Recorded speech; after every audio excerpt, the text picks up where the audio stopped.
The New York Times has dropped an election bombshell today, publishing tax return data for US President Donald Trump.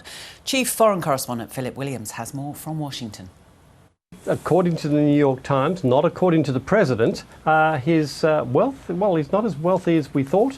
He's paid virtually no tax for many years. In fact, they say that he's paid $750 US, about $1,000 tax in the first year he was the president, that he has $420 million in loans outstanding that will come due over the next 4 years, and basically that he's not quite the mega rich man that he says he is, and that his companies owe a lot of money, and there's a lot of expenses that have been claimed that are being disputed, including, we believe, $70,000 for hairstyling. Well, perhaps that is understandable, that one. He's got a nice head of hair, but he's basically fought back and said that report is completely fake news, as he's wont to say, and that he's actually paid a lot of money in state taxes, but he hasn't really said exactly what he has paid. He's always said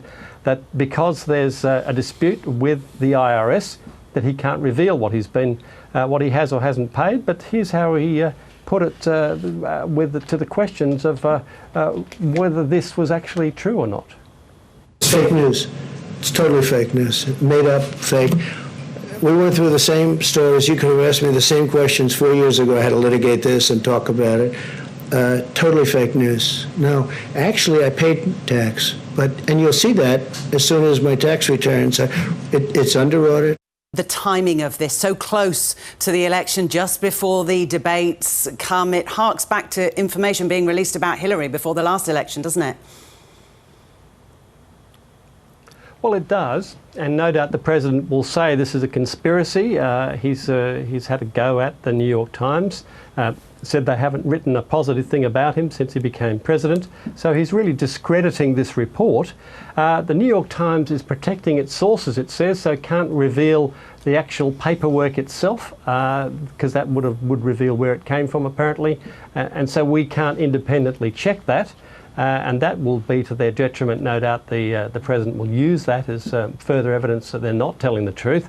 But look, it's a very, very big story to run, certainly one that you would hope they have researched very, very carefully. And it's certainly, if it's true, reveals that the president is not quite the multi-billionaire that he makes out to be. And that, of course, for Donald Trump would be something of a come down. He wouldn't like that image. But, of course, we have to balance that out on the other side by saying that the president says it's a load of rubbish, and although, of course, he isn't exactly spelling out what is the truth.